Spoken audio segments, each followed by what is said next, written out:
शांति। हम सभी संगम युग पर ब्रह्मा मुख वंशावली ब्राह्मण हैं। ब्राह्मण कुलभूषण हैं और ब्राह्मणों की विशेषता बाबा कहते हैं त्रिकालदर्शी, त्रिनेत्री और त्रिलोकीनाथ, स्वदर्शन चक्रधारी, जो पूरे कल्प में हम नहीं होंगे। वर्तमान संगम युग पर ही ये टाइटल और ये उपलब्धियां हमें मिली हैं। आज की दुनिया में भी ब्राह्मण हैं, लेकिन वो ब्राह्मण नामधारी ब्राह्मण हैं और हम बाबा के बच्चे सच्चे ब्राह्मण हैं, कर्म से ब्राह्मण हैं। वो जन्म से ब्राह्मण हैं, लेकिन हम भले जन्म से ब्राह्मण नहीं हैं, लेकिन कर्म से ब्राह्मण हैं। और बाबा ने बच्चों के लिए ये राजस्व अश्वमेध अविनाशी रुद्र गीता ज्ञान यज्ञ रचा है। इस ज्ञान यज्ञ में हम आहुति डालते हैं। दुनिया में भी यज्ञ रचे जाते हैं, लेकिन बाबा ने ये बेहद का यज्ञ रचा है। और फिर इस यज्ञ के बाद फिर कोई और यज्ञ करने की ज़रूरत नहीं होती है। तो ये राजस्व अश्वमेध यज्ञ है, क्योंकि ये हमें स्वराज्य अधिकारी बनाता है। राजस्व माना स्व पर राज्य करना, स्व की कर्मेंद्रियों पर हम अधिकारी बनते हैं। और ये अश्वमेध है, यानी ये जो देह है इसकी तुलना अश्व से की गई। आत्मा रथी है और उस पर सवारी करने वाली, इस शरीर पर सवारी करने वाली, जिसको हम अश्व कह सकते हैं। तो इस देह अभिमान का त्याग, देह भान का त्याग इस यज्ञ में हम करते हैं। और देह अभिमान का त्याग होता है तभी अन्य विकारों का भी हम त्याग कर पाते हैं, क्योंकि देह अभिमान ही विकारों का मूल है। कहते हैं आत्मचिंतन उन्नति की सीढ़ी है और देह अभिमान विकारों की जड़ है। पुराने समय में राजा लोग यज्ञ रचते थे चक्रवर्ती बनने के लिए। उन्हें अश्वमेध यज्ञ कहा जाता था। तो वो इसीलिए अश्वमेध यज्ञ कहे गए, क्योंकि उसमें वो किसी न किसी अश्व को, यानी घोड़े को छोड़ते थे। और वो घोड़ा जो है वो पूरे उनके जो स्टेट्स थे उनमें भ्रमण करता था। और अगर वो घोड़ा उस स्टेट से निकल गया, किसी ने उसको रोका नहीं, तो इसका मतलब उस राजा ने चक्रवर्ती राजा बनने वाले की अधीनता स्वीकार कर ली।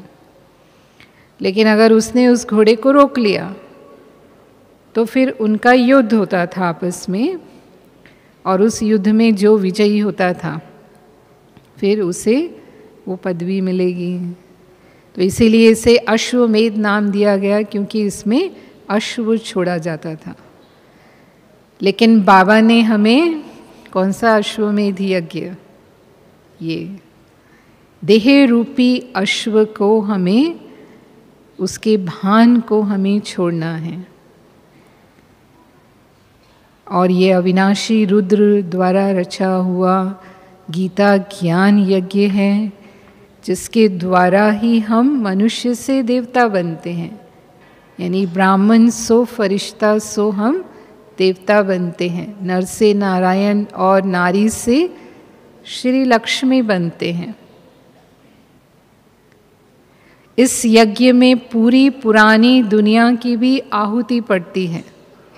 सिर्फ हम अपने विकारों की आहुति नहीं देते हैं, लेकिन संपूर्ण पुरानी दुनिया की भी इसमें आहुति पड़ जाती है और दुनिया ही परिवर्तन हो जाती है। नई सतयुगी सृष्टि की स्थापना इस ज्ञान यज्ञ के द्वारा, इसको कहते हैं नई दुनिया के लिए बाबा हमें नया ज्ञान देते हैं। ऐसा ज्ञान न पहले कभी दिया गया और न 5000 आने वाले 5000 साल तक फिर दिया जाएगा। तो हम ब्राह्मण धर्म और कर्म दोनों से ब्राह्मण हैं। दुनिया के जो ब्राह्मण हैं वो भी धर्म कर्म करते हैं, वो भी भगवान का भक्ति पूजा पाठ करते हैं, लेकिन आज के जो ब्राह्मण हैं वो विधि पूर्वक धर्म और कर्म का पालन करें ऐसा नहीं हो पाता है। लेकिन हम बाबा के बच्चे, बाबा की श्रीमत प्रमाण पूरे ब्राह्मण जीवन की विशेषताओं को धारण करते हुए चलते हैं। तो 5 मुख्य विशेषताएं हैं हमारे इस ब्राह्मण जीवन की जो हमें सच्चा ब्राह्मण बनाती हैं। एक है हाफ कास्ट ब्राह्मण जिसको बाबा कहता है, और एक है फुल ब्राह्मण, सच्चे ब्राह्मण जो हैं। तो वो 5 विशेषताएं हैं। ब्राह्मण वो है, ब्रह्मा मुख वंशावली तो है ही, क्योंकि ब्रह्मा मुख से ज्ञान सुनकर के हमारा ये दिव्य जन्म हुआ, अलौकिक जन्म हुआ। इसीलिए संस्कृत में ब्राह्मणों को द्विज भी कहते हैं। द्विज का अर्थ होता है जिसका दूसरा जन्म होता है। तो एक तो लौकिक जन्म है, शरीर का जन्म है, लेकिन ये जो जन्म है हमारा, ये अलौकिक जन्म है, दिव्य जन्म है जो बाबा के पास हमारा हुआ है। बाबा के हम एडॉप्टेड चिल्ड्रन हैं। तो ब्रह्मा मुख वंशावली ब्राह्मण हैं। और दूसरा, ब्राह्मण वो जो ब्रह्म मुहूर्त में उठते हैं। ब्रह्म मुहूर्त यानी अमृत वेला में उठना और शिव बाबा को याद करना, ये ब्राह्मणों का धर्म है। तो बाबा ने हमें अमृत वेले के महत्व को बहुत विशेष कहा है, क्योंकि शिव बाबा जो भोलेनाथ कहलाते हैं, भोले भंडारी हैं, वो अमृत वेले अपने सब भंडार बच्चों के लिए खोलते हैं, वरदानों के, शक्तियों के, गुणों के। और अमृत वेले जो हम अनुभव करना चाहें बाबा से वो हम कर सकते हैं। बाबा कहते हैं कि अमृत वेले का समय विशेष बच्चों के लिए है, भक्तों का समय बाद में शुरू होता है, वो 5 बजे के बाद शुरू होता है जब भक्तों की लाइन लगती है, लेकिन उसके पहले बच्चों को अपना अधिकार अनुभव कर लेना है। तो अमृत वेले हम जितना पावरफुल योग करते हैं उतना ही हम अपने आप को भरपूर अनुभव करते हैं और उसका प्रभाव हमारे सारे दिन पर पड़ता है।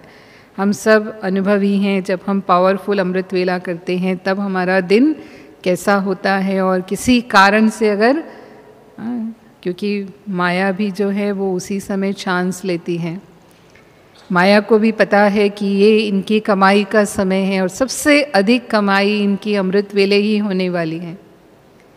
तो वो भी सुस्ती और आलस के रूप में अमृत वेले ही पहुंच जाती है। तो क्या होता है, फिर हम उठते तो हैं, संकल्प रखते हैं या अलार्म रखते हैं जो भी, पर क्या विचार आता है, रात को देर से सोए थे, रात को थके हुए थे, रात को सिर में दर्द था, तो फिर थोड़ी देर में उठेंगे, 5 मिनट बाद उठेंगे। वो 5 मिनट कब पूरे होते हैं, 5 बजे पता चलता है हमारा अमृत वेला तो पूरा हो गया। या उठ भी जाते हैं मानो, तो फिर बैठते भी हैं, तो नेमीनाथ बन करके बाबा कहते हैं बैठते हैं। नेमीनाथ माना नियम है इसलिए निभाना है, फिर चाहे झुटके मार के निभाओ एक मुरली में बाबा ने कहा था कि जैसे हठ योगियों का म्यूज़ियम होता है ना, अलग अलग पोजेज होते हैं हठ योग में, तो ऐसे अमृत वेले भी बाबा को अलग अलग पोज दिखाई देते हैं बच्चों के। और कई कई बच्चों की तो ट्यून भी पहुंचती है कहाँ, परम धाम तक। आप समझ सकते हैं कौन सी ट्यून पहुंचती है। तो ऐसे भी हम अमृत वेला करते हैं। तो ऐसा अमृत वेला करना ठीक है, नियम निभाने के भी मार्क्स हैं। कई बार बाबा कहते हैं भले योग लगे ना लगे, तभी तो नेमिनाथ का यादगार बना हुआ है, नहीं तो नेमिनाथ का यादगार क्यों होता।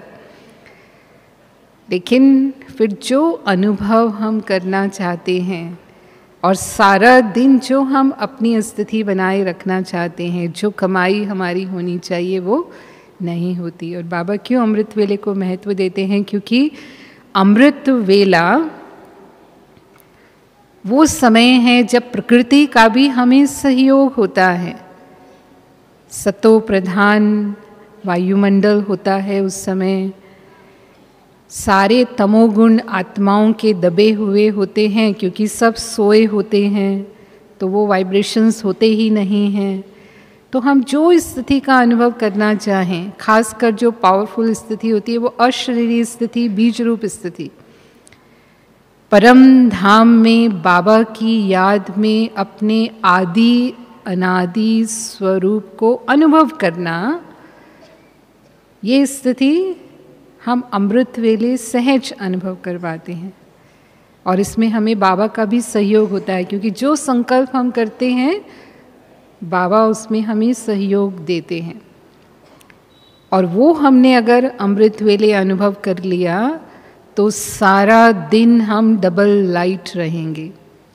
सारा दिन हर काम हम ऐसे करेंगे जैसे हमने कुछ किया ही नहीं। हर चीज़ में हल्के, संकल्प में हल्के, वाणी में हल्के, अपने कर्म में हल्के। यानी फरिश्ता स्थिति का अनुभव करना हमारे लिए बहुत सहज होगा। तो वो हम अमृत वेले अनुभव कर सकते हैं। वो सारा दिन हम कितनी मेहनत करें, अगर हमने अमृत वेले अनुभव नहीं किया और सारा दिन हम कोशिश करते हैं तो हमारे लिए वो मुश्किल होता है। हमारा मन भी उस समय सात्विक होता है, वो भी हमें सहयोग मिलता है। तो इसीलिए अमृत वेला पावरफुल हो, उसके लिए पूरी दिनचर्या पर अटेंशन रखना ज़रूरी है। सारे दिन में मन में संकल्प विकल्प बहुत नहीं चले, सोते समय भी मन पर कोई बोझ ना हो।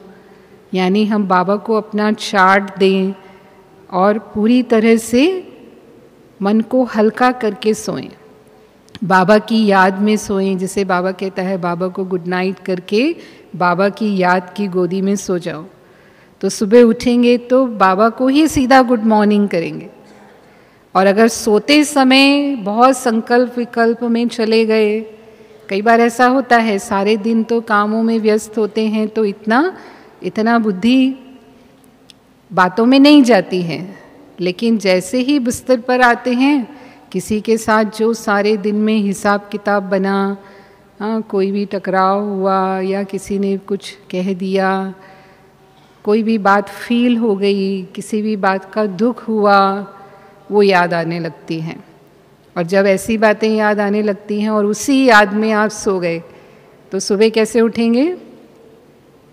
सुबह भी वही बातें मन में चल रही होंगी। फिर कितना भी बाबा को याद करने की कोशिश करेंगे, बाबा की याद में मन एकाग्र नहीं होगा, क्योंकि सोते समय हमने अपने मन को खाली नहीं किया, बाबा को हमने वो समर्पित नहीं किया, बाबा को हमने वो चार्ट नहीं दिया। इसीलिए बाबा कहते हैं सोने से पहले रोज़ अपना चार्ट हमें बाबा को देना है। पास्ट इज़ पास्ट, पास्ट को हमने फुल स्टॉप लगा दिया, पास्ट को ख़त्म कर दिया। फिर ब्राह्मण वो हैं जो ब्रह्मा भोजन खाते हैं।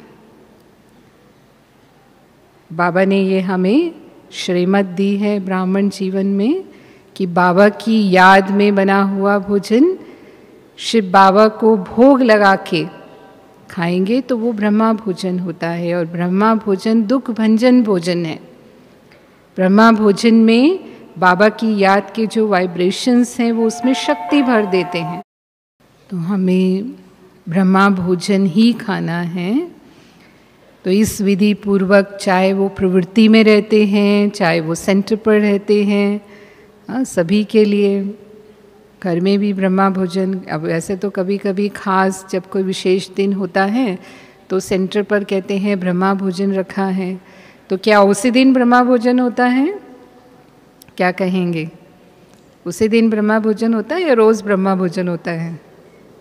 रोज़ ब्रह्मा भोजन होता है। तो बाबा ने एक बार मुरली में कहा था कि ऐसे नहीं कि जब खाना बनाते हैं तो मानो बच्चों को भूख लगी है तो जल्दी जल्दी में बाबा को भोग लगाना भूल गए, बच्चों को खाना खिला दिया। बाबा को खिलाए बिना पहले किसको खिला दिया? तो फिर वो ब्रह्मा भोजन नहीं होगा, वो खाने में वो शक्ति नहीं भरेगी। और खाते समय भी जैसे ब्रह्मा बाबा कई बार मुरली में कहते हैं कि मैं पूरा समय कोशिश करता हूँ कि बाबा की याद में ही खाऊं और कहीं बुद्धि ना जाए। भले बाबा कहते हैं कि नहीं, फिर भी बुद्धि तो खिसक जाती है। हमको भी यही कोशिश करना है कि खाते समय भी हम आपस में बातचीत ना करें और बाबा की याद में ही हम भोजन स्वीकार करें। तो क्यों इतना महत्व देते हैं बाबा ब्रह्मा भोजन को? ऐसा तो है ही, जैसा अन्न वैसा मन, वो तो कहा ही जाता है, लेकिन सचमुच जो भाव और भावनाएं उसमें होती हैं उसका प्रभाव मन पर आता ही है। एक कहानी आती है भक्ति की कि एक बार एक गुरु अपने शिष्यों के साथ किसी गांव में गए, तो उनका नियम था वो भिक्षा मांग कर खाते थे। तो जब दिन हुआ तो सभी अपने अपने लिए भिक्षा मांगने के लिए गए। गुरु भी गए, जिस गली में वो गए वहाँ पर एक परिवार जो रहता था उनमें किसी बात को लेकर के आपस में लड़ाई झगड़ा हो रहा था, थोड़ा कुछ गाली गलौज भी कर रहे थे वो किसी बात पर। तो जब ये उनके द्वार के सामने पहुँचे और जब घर की महिला ने देखा कि हमारे द्वार पर कोई साधु खड़े हैं, तो ऐसे तो धार्मिक प्रवृत्ति के थे वो, तो तुरंत वो बाहर आई दरवाजे पर और उसने पूछा, तो आप कैसे तशरीफ़ लाए हैं? तो उसने कहा भिक्षाम देही, जैसे वो कहते हैं कि भिक्षा लेने के लिए आए हैं। तो उसने घर में जो भी भोजन बनाया था वो उनको दिया। भोजन लेकर के गए, उन्होंने भोजन किया। दिन भर तो सब ठीक था, लेकिन रात को जब वो सोए, गहरी नींद में जब थे, तो गहरी नींद में वो गाली देने लगे। तो उनके शिष्यों ने सुना कि हमारे गुरु कुछ कह रहे हैं, और जब ध्यान से सुना तो सुना कि तो इनके मुख से गाली निकल रही है। तो उनको बड़ा आश्चर्य हुआ कि हमारे गुरु के मुंह से नींद में कैसे गाली निकल सकती है। तो उन्होंने नींद तो डिस्टर्ब नहीं किया उनका, लेकिन सुबह जब सोकर के उठे तो पूछा उनको कि गुरुजी, रात को आपके मुख से ऐसे वचन हमने सुने तो हमें समझ में नहीं आया, आज तक आपने कभी हमको ऐसे शब्द नहीं कहे, हम में से किसी को भी कभी भी किसी बात पर, लेकिन नींद में कैसे आपके मुख से ऐसे शब्द निकल सकते हैं। तो गुरु को भी बड़ा आश्चर्य हुआ, अच्छा मैंने ऐसे बोला नींद में, क्योंकि पता नहीं होता है कि नींद में हम क्या करते हैं। तो जब सभी कहने लगे, जिन्होंने भी सुना था, तो फिर उनको मानना पड़ा कि हो सकता है कि मैंने बोला है ऐसा। फिर वो विचार करने लगे, क्यों आए मुझे मेरे मुख से ऐसे शब्द, ऐसा क्या हुआ जो ऐसा बोला मैंने। फिर उनको याद आया कि जहाँ से उन्होंने भिक्षा ली थी कल, उस घर में गाली गलौज हो रहा था, लड़ाई झगड़ा हो रहा था, और वो भोजन मैंने किया है उसका प्रभाव मेरे मन पर आ गया। तो चेतन अवस्था में तो हम अपने कंट्रोल में होते हैं, तो वो तो कंट्रोल में रहा, उसका उस समय प्रभाव नहीं दिखा। लेकिन नींद के समय में जब अवचेतन स्थिति में मन चला गया तो उसका प्रभाव आ गया और उनके मुख से वैसे ऐसे शब्द निकले। तो इसीलिए बाबा कई बार कहते हैं कि स्वप्न की अवस्था में भी अगर किसी आत्मा के प्रति आवेश या क्रोध के वश कोई कर्म होता है तो उसको भी हम ब्राह्मण जीवन की पवित्रता नहीं कहेंगे। तो मन पर तो इन चीज़ों के प्रभाव बहुत सूक्ष्म होते हैं। तो हमें इसीलिए ब्रह्मा भोजन ही खाना है, चाहे जो भी हो, हाँ कितनी भी जल्दी हो, लेकिन बाबा को भोग लगा कर के ही भोजन को स्वीकार करना और कराना है। फिर ब्राह्मण माना जो ब्रह्मचर्य का पालन करे। तो दुनिया के ब्राह्मण तो आजकल ब्रह्मचर्य का पालन नहीं करते हैं, लेकिन हमारे जीवन का फाउंडेशन ही है, हमारे जीवन का आधार ही है पवित्रता। और बाबा तो केवल ब्रह्मचर्य तक सीमित नहीं रखते इसको। बाबा कहते हैं ब्राह्मण माना ब्रह्मचारी, सिर्फ ब्रह्मचर्य का पालन करना नहीं, लेकिन ब्रह्मा बाबा के आचरण पर चलने वाला। जो बाबा ने संकल्प, बोल और कर्म किए, वैसे ही संकल्प, बोल और कर्म हमारे भी हों। दुनिया में आज पवित्रता की धारणा को असंभव मानते हैं, लेकिन हम ब्राह्मणों के लिए ये सहज संभव है। चाहे वो प्रवृत्ति में रहते हैं तो भी पवित्रता की धारणा करते हैं। और बाबा कहता है कि जो महान आत्माएं हैं आज के कहलाने वाले, उनके सामने भी वो मिसाल हैं, उदाहरण हैं, और उसका आधार सिर्फ स्मृति दिलाई बाबा ने।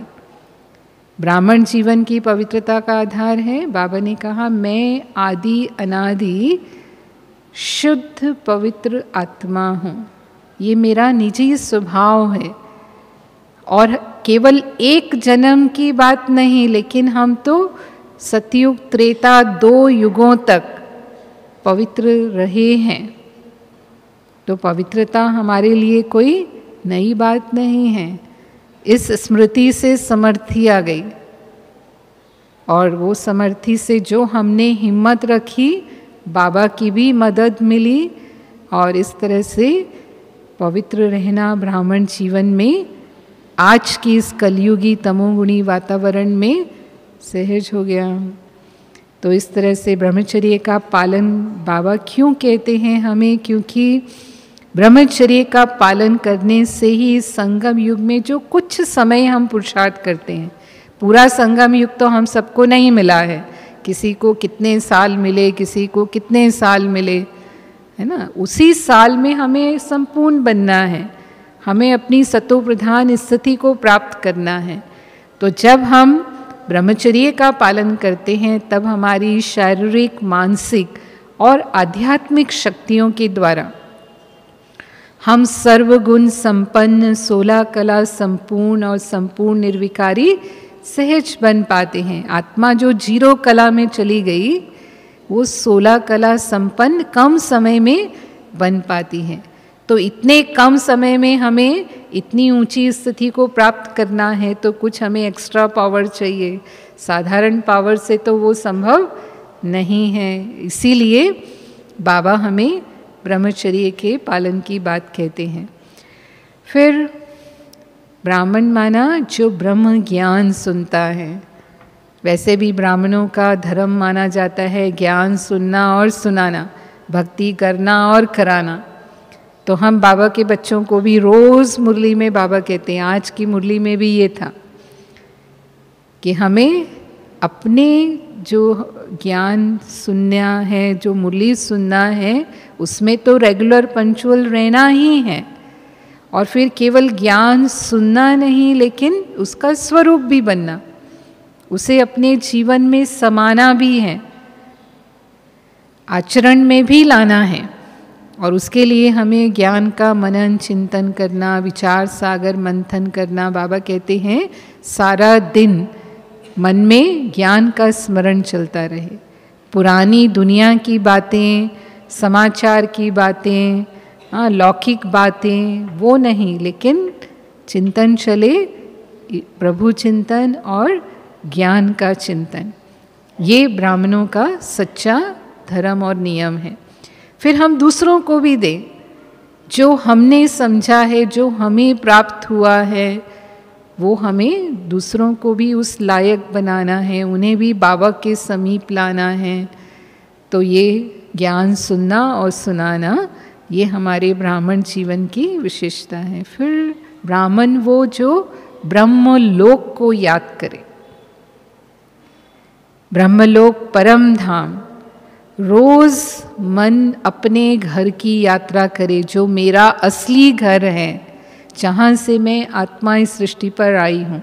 तो मुझे याद आना चाहिए कि इस सृष्टि पर मैं मेहमान हूँ, यहाँ मैं सदा काल नहीं रहने वाली हूँ, ये मेरा परमानेंट एड्रेस नहीं है। मेरा परमानेंट एड्रेस कौन सा है? परम धाम। तो रोज़ मन बुद्धि जब परम धाम में जाएगी तो फिर इस दुनिया के, पुरानी दुनिया के जो लगाव हैं, पुरानी दुनिया के जो आकर्षण हैं, उन आकर्षणों से हम अपने मन बुद्धि को दूर कर पाएंगे। तो हम सभी ब्राह्मण नंबरवार यथाशक्ति इन ब्राह्मण जीवन की विशेषताओं में चल रहे हैं। ब्राह्मण जीवन के पुरुषार्थ का जो अंतिम लक्ष्य है वो है फरिश्ता बनना।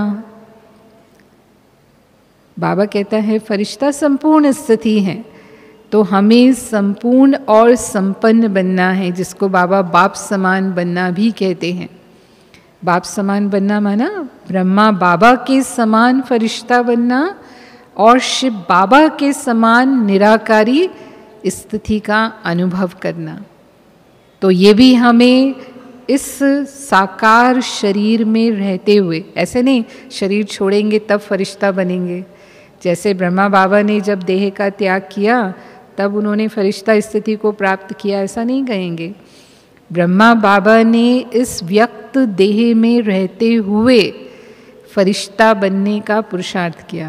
आप सभी सुनते हैं हिस्ट्री में कि कैसे एक बहन जो संदेशी बहन थी, जब वो वतन में गई, उसने पहली बार सूक्ष्म वतन में ब्रह्मा बाबा का लाइट का रूप देखा।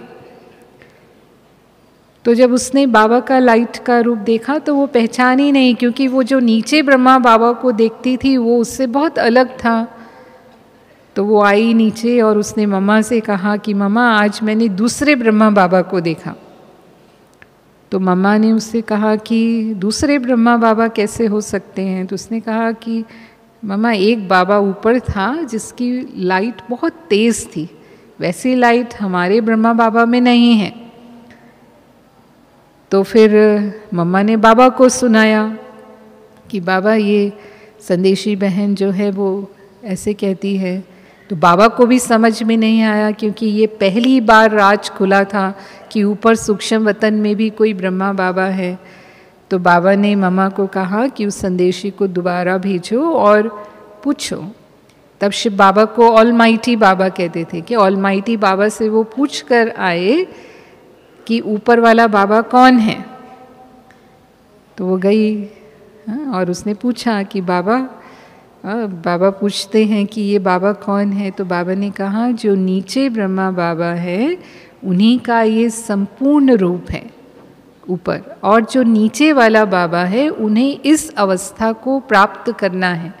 तो बाबा का इशारा है कि अब बाबा ऐसा पुरुषार्थ करे जो इस फरिश्ता संपूर्ण स्थिति को वो प्राप्त करे।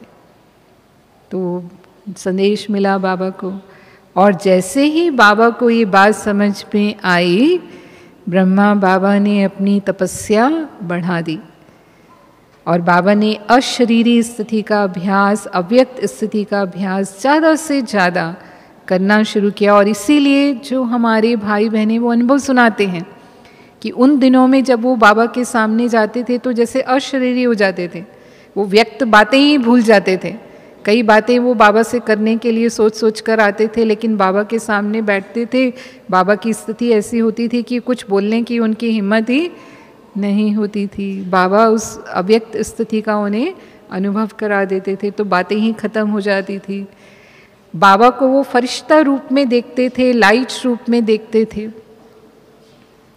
तो हमें भी इस व्यक्त शरीर में रहते हुए ही ये अभ्यास फरिश्ता स्थिति का अभ्यास करना है।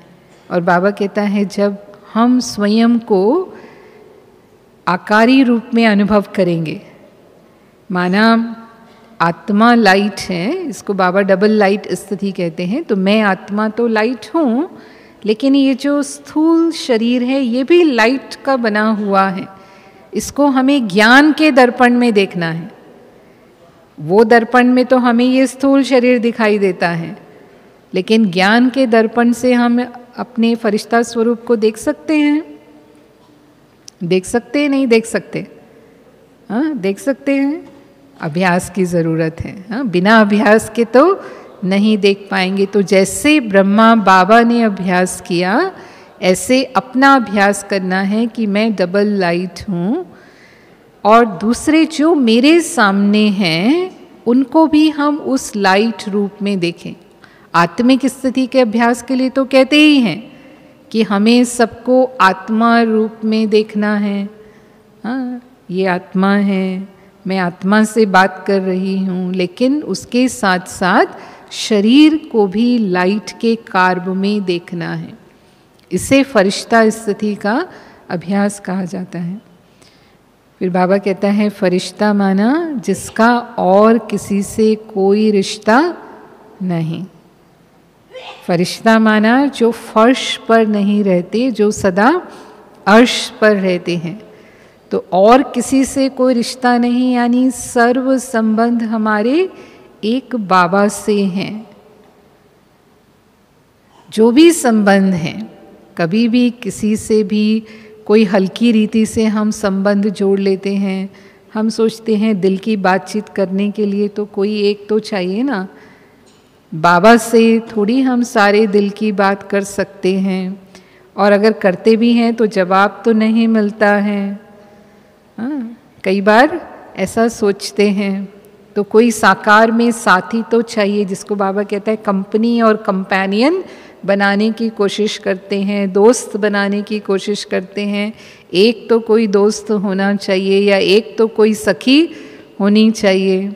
हाँ, या कोई मेरा बहन है, या कोई मेरा भाई है, विशेष है, मतलब सभी हैं बहन और भाई, तो सभी ये बेहद का परिवार हमारा यही संबंध है। ब्राह्मण जीवन में एक ही संबंध है कि हम सब आपस में आत्मा के नाते से भाई भाई हैं, और शरीर के नाते से सभी क्या हैं?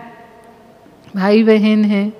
लेकिन ये मेरा विशेष सहयोगी है, ये मेरा विशेष स्नेही है, ये मेरा विशेष सेवाधारी है, होते ही हैं। चाहे वो सेंटर पर हों, चाहे वो हमारे परिवार में हों, कोई ना कोई ऐसे विशेष होते ही हैं। तो फिर बाबा क्या कहते हैं? विशेष है, लेकिन विशेषता देने वाला कौन? विशेष बनाने वाला कौन? विशेष बनाने वाला कौन? बाबा। हम बाबा को अगर भूल जाते हैं, बाबा को बीच में से निकाल देते हैं, तो फिर हमारा रिश्ता उस आत्मा से जुट जाता है। आत्मा के साथ कर्म बंधन बनने लगता है, हिसाब किताब बनने लगता है, और फिर हम फरिश्ता नहीं बन सकते। हमेशा बाबा को बीच में रखना है, किसी भी आत्मा को आधार नहीं बनाना है। तब हम फरिश्ता स्थिति का अनुभव कर पाएंगे। जैसे कहा, फरिश्ता माना जो संकल्प, वाणी, कर्म, संबंध सब में बिल्कुल हल्के, कोई बोझ नहीं हो। और बाबा हमेशा कहते हैं सारे बोझ मुझे दे दो, कोई भी बोझ अपने ऊपर मत रखो। और वो बोझ कैसे देंगे बाबा को? जो मेरा मेरा हम कहते हैं, मेरा घर, मेरा परिवार, मेरे बच्चे, मेरा पति, संडे की मुरली में भी था। तो जो हम मेरा मेरा कहते हैं, उन सबको क्या करना है? किसको दे देना है? तेरा। तन, मन, धन सब कुछ तेरा, कहते हैं ना भक्ति में, तेरा तुझको अर्पण क्या लागे मेरा। तो ये तन भी मेरा नहीं है, ये तन भी मैंने आधार लिया है, मैं अवतरित आत्मा हूँ। अमृत वेले का संकल्प पहला बाबा हमेशा कहते हैं कि मैं धर्म स्थापन अर्थ इस ब्राह्मण जन्म में, क्योंकि ये हमारा ब्राह्मण जन्म दिव्य जन्म है, ये ब्राह्मण जन्म अब लौकिक जन्म वो पास्ट का जन्म हो गया, ये मर्जीवा जन्म है। तो इस जन्म में मैं अवतरित आत्मा हूँ जो धर्म स्थापन के लिए इस शरीर में अवतरित हुई हूँ। तो जब मुझे वो कार्य करना है, मैंने शरीर का आधार लिया और जैसे ही वो कार्य समाप्त हुआ फिर से मैं अपने ओरिजिनल स्वरूप में स्थित हो जाती हूँ, जो आत्मा का निजी स्वरूप है, जो मेरा फरिश्ता स्वरूप है। उस स्वरूप में हम अपने मन को स्थित कर लें। या फिर जैसे कहा कि हम इस पुरानी दुनिया, इस देह में मेहमान हैं, तो मानो कर्म का हिसाब किताब आ जाता है, कई बार आ भी जाता है कर्म के हिसाब किताब हम सबके सामने।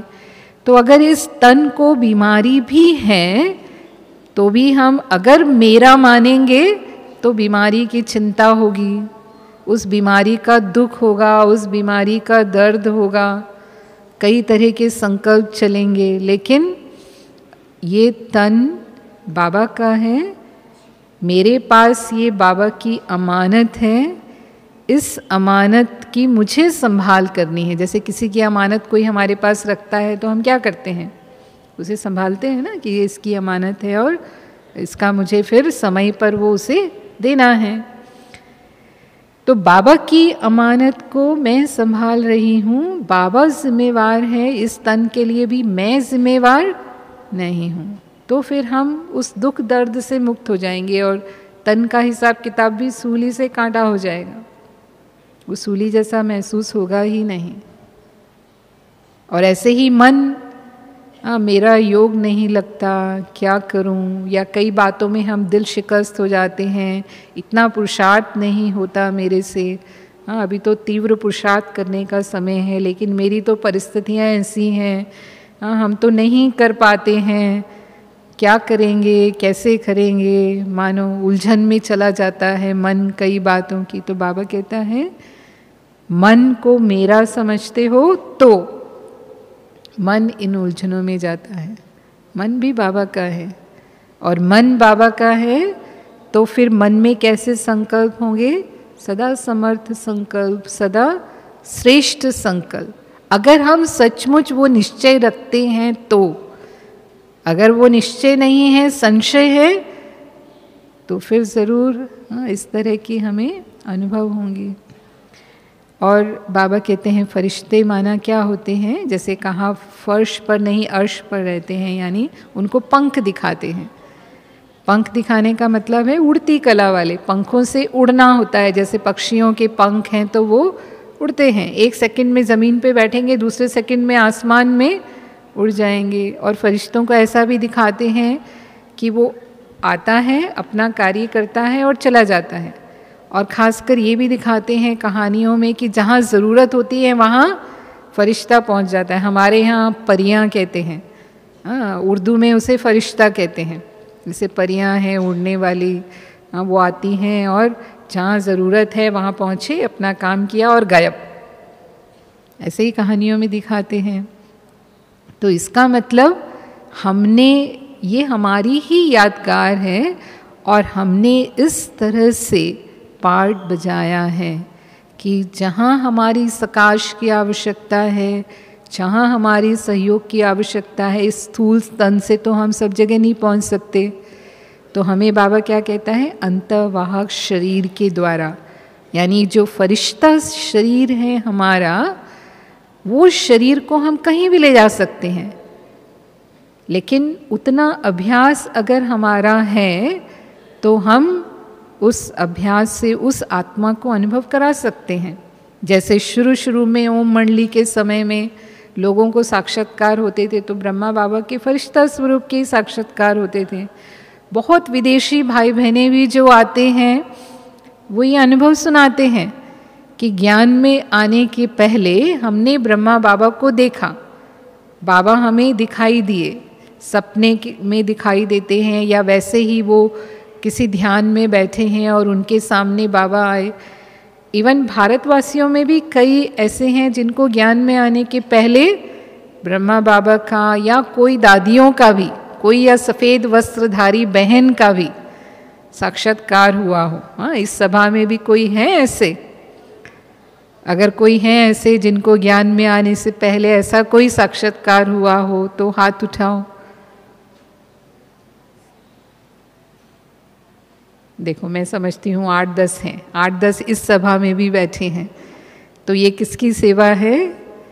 हाँ, जो आत्माएं अपने फरिश्ता स्वरूप द्वारा सकाश देती हैं। बाबा मनसा सेवा कहते हैं हमें। तो मनसा सेवा करने की ये विधि है कि बाबा के साथ फरिश्ता रूप में हम विश्व की सभी आत्माओं को जहाँ चाहिए, जहाँ सहयोग चाहिए।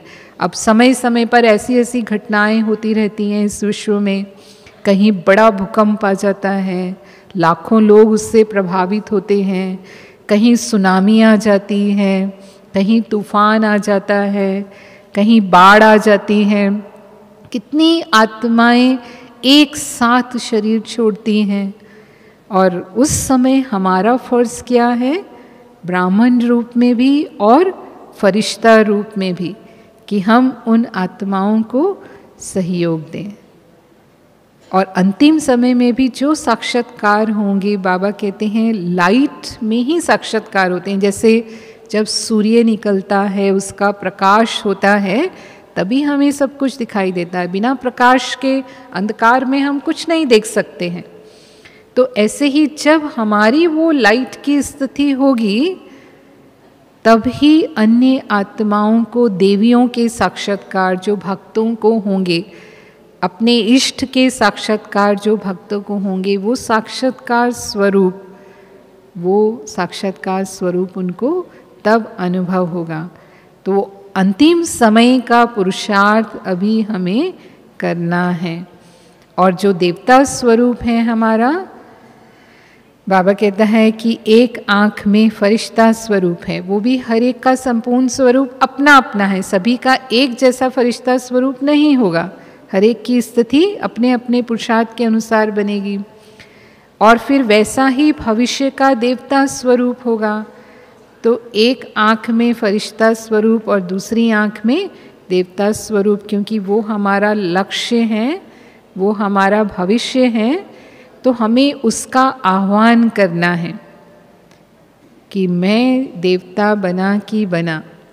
कहते हैं जैसा लक्ष्य होता है वैसे लक्षण आने लगते हैं, या जैसा चित्र होता है वैसा ही चरित्र होता है। तो जो चित्र हम अपने सामने देखते हैं, अपने देवताई स्वरूप का हम चित्र अपने सामने रखें कि ये मेरा भविष्य देवताई स्वरूप है।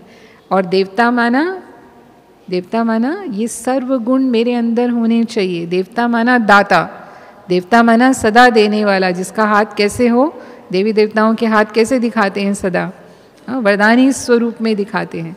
तो लेवता नहीं। आज कलयुगी दुनिया की विशेषता क्या है? लेवता माना स्वार्थी हैं। मेरे लिए क्या हो जाए, मुझे क्या मिल जाए, हम कितना प्राप्त कर लें। इच्छाओं पर इच्छाएं। एक इच्छा पूरी नहीं होती, दूसरी शुरू हो जाती है, दूसरी पूरी नहीं होती, तीसरी शुरू हो जाती है। इसलिए कहते हैं इच्छाओं का कहीं अंत नहीं है, और इच्छाओं के कारण ही आज इंसान दुखी है। लेकिन बाबा क्या कहता है? अप्राप्त नहीं कोई वस्तु ब्राह्मणों के खजाने में। हाँ, ब्राह्मणों के जीवन में ही नहीं है तो देवताओं के जीवन में तो कभी होगी ही नहीं। तो अप्राप्त नहीं कोई वस्तु, यानी शिव बाबा मिला, सर्व प्राप्ति हो गई है। इसीलिए बाबा में संसार है, बाबा में ही व्यक्ति, वैभव और वस्तु का सब सुख समाया हुआ है। तो सदा हम दाता बने। इस ब्राह्मण जीवन में भी हम दाता बनेंगे, तभी वो संस्कार हमारे बनेंगे जो देवताई संस्कार हैं। मुझे देना है, मुझे प्यार देना है, मुझे शांति देनी है, मुझे सुख देना है, मुझे शक्ति देनी है। मुझे चाहिए नहीं, ये मुझे सम्मान नहीं देते हैं, लेकिन पहले किसको देना है? पहले मुझे देना है। जो हम देते हैं ये प्रकृति का नियम है कि वो अपने आप हमारे पास लौट कर आता है। तो वो देवताई स्वरूप अपना सदा अपने चित्र में रखें, तो वो चरित्र हमारा स्वतः बनता रहेगा कि देवताओं के गुण कैसे हैं, देवताओं के लक्षण कैसे हैं, देवताओं के चरित्र कैसे हैं, वो चरित्रवान मुझे बनना है, मुझे चैतन्य म्यूजियम बनना है। हाँ, दुनिया में तो देवी देवताओं के मंदिर बने हुए हैं, लेकिन चैतन्य रूप में वो हमारा साक्षात्कार करें। और उसके लिए बाबा कहता है कि जिस समय हम जो चाहें, जैसी स्थिति बनाना चाहें, वो स्थिति हमारी बन जाए। हम चाहें फरिश्ता स्थिति का अनुभव करना, जितना समय हम फरिश्ता स्थिति के अनुभव में स्थित होना चाहें, अपने मन को उसमें स्थित करना चाहें, मन स्थित हो जाए। जितना समय हम अपने देवताई स्वरूप को इमर्ज करें, तो मन उस देवताई स्वरूप की स्थिति में स्थित हो जाए। तो ब्राह्मण सो फरिश्ता सो देवता, ये तीनों ही स्वरूप में ये रूहानी ड्रिल हमको करते रहना है। जब चाहें हम अव्यक्त हो जाएं, यानी जब चाहें हम इस शरीर का आधार लें, और जब चाहें हम इस शरीर से न्यारे हो जाएं।